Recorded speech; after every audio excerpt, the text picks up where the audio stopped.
So what I have here is something from apparently the theater community in Atlanta.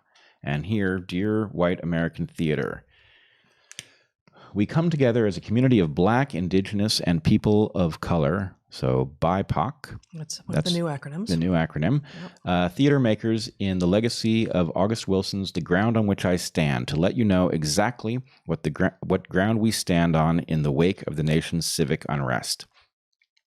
So this goes on to say... So there is no entity called White American Theater. They are addressing everyone who is white who is in American theater. Is that the idea? Yes, I believe so. I can't imagine that there would be anything called White American Theater. That would be extraordinarily archaic and likely offensive. And so in some sense, this is the description of a boogeyman. And the boogeyman is one in which theater has been oppressing Black people in some transparent way on every stage at all times.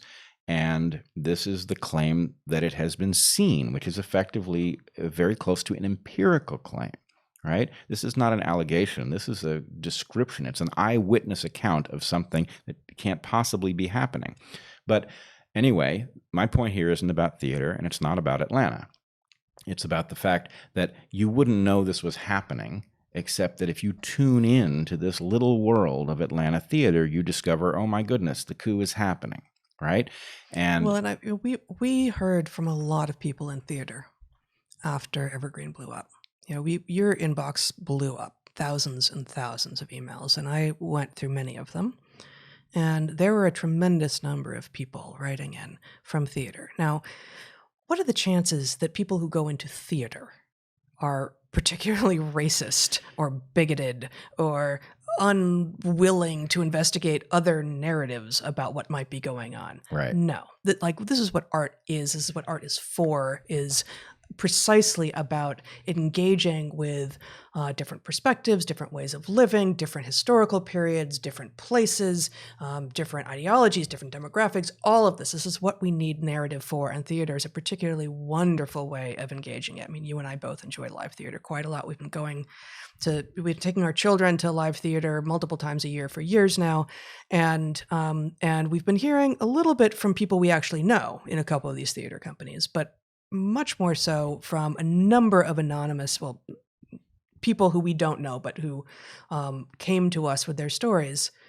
Theater troupes seem particularly prone to prostrate themselves before this ridiculous false set of accusations and gods when they are actually doing some of the most forward-thinking, I can't use the word anti-racist anymore, but actually anti-racist work. Narrative work, and therefore the presentation of narrative work, is one of the places that we work out the difficult nuances. That's the whole point of the exercise. And so to have something behind the scenes taking place that erases all nuance and creates totally phony narratives, right, is toxic. And we've seen this week a number of cases in which, in some animated series, some white actor was voicing a character of color, and they've now stepped down. So in those cases, we can say, whatever, these are celebrities. They've got plenty of resources. Maybe it shouldn't have been a white person all along. But my point is,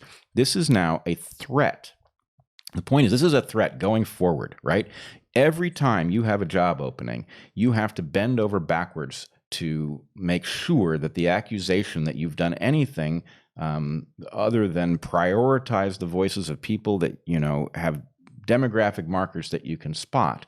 You have to make every effort to do that. So the point is, yes, this is a coup, and some of the people paying the price are celebrities, and maybe that's not all that awful, right? I don't like it. But the point is, if you're a celebrity, you've probably got resources, but this is going to fall down on the heads of thousands and thousands of people who are depending on, theater is a difficult line of work. And if you are suddenly now unable to get a job because your demographic markers don't slate you for one, that's a disaster. Furthermore, it threatens all narrative.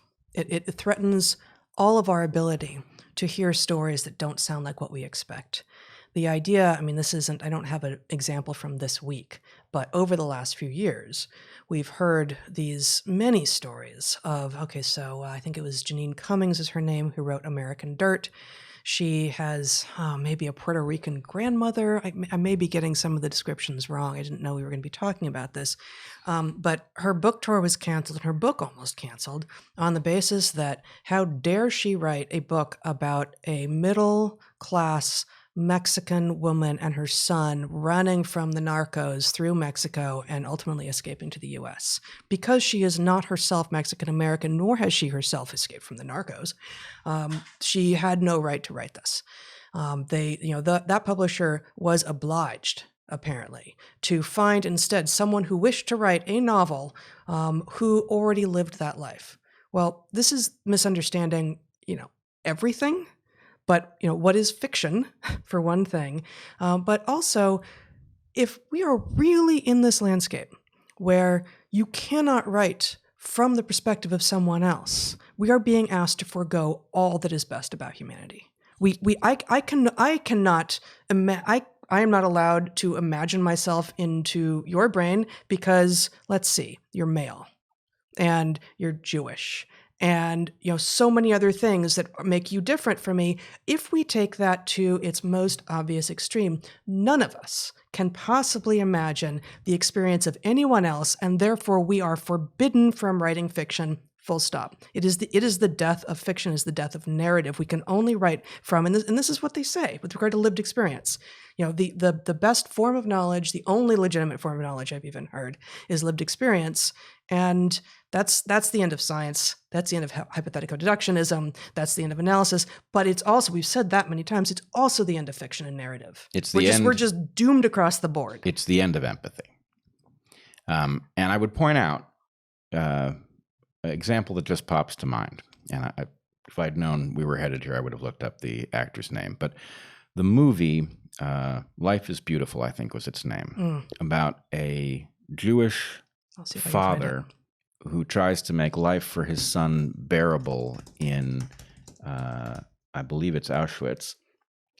And the actor who plays the main role was Roberto Benigni? Roberto Benigni, yeah, that's right. Okay. So it's hard for me even to imagine an outcry about the fact that, this heartbreaking story acted so beautifully by this actor that he didn't happen to be Jewish is irrelevant. And maybe it's even a triumph in some sense because he really evokes it. And so isn't this what we want? Yes. Isn't this exactly what we want, for other people to be able to understand not only our joys, but our pain? This is what we are looking for. This is the connection that is what is human. Yeah.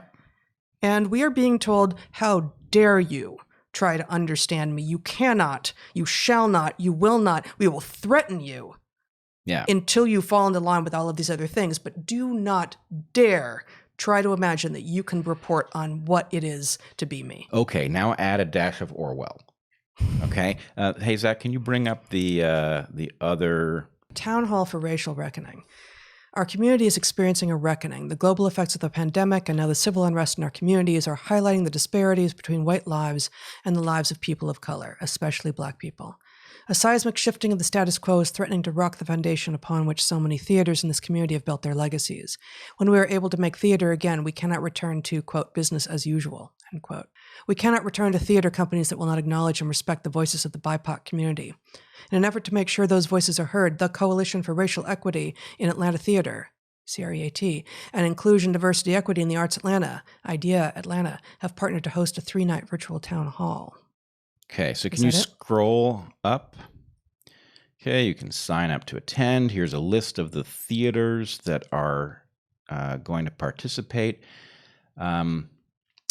So go down and can you click Rules of Engagement? Yeah, on the left. No, other one. Left. That was press release.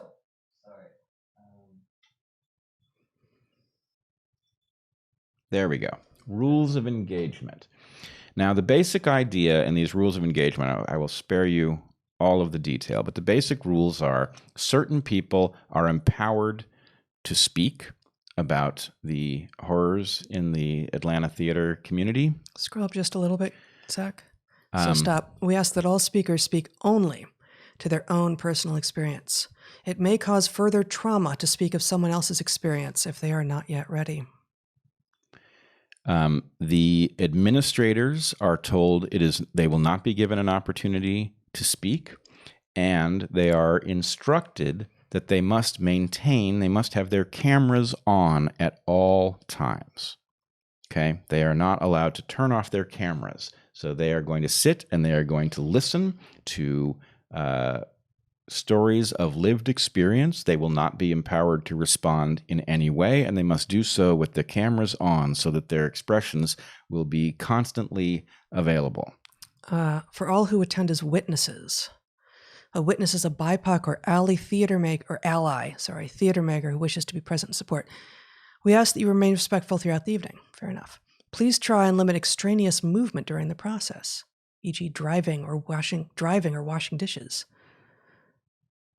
Okay, can you scroll up and find the where cameras will be on? Stop. There it is at the bottom. The very bottom. Okay. No, that's all attendees. There's also the administrators are being specifically instructed that they must have their cameras on at all time. And I don't see where it is. But anyway, this is absolutely Orwellian. It is a twist on struggle sessions. It is struggle sessions in theater. All of the dangers that you and I were just talking about flow from this rather directly. But again, the point really isn't about theater. The point is, we've seen this up close and personal in colleges and universities. We've seen it in schools of ed. We've seen it in journalism, and it is spreading at a rapid rate. We're seeing the Democratic Party play ball with this thing at the highest possible levels.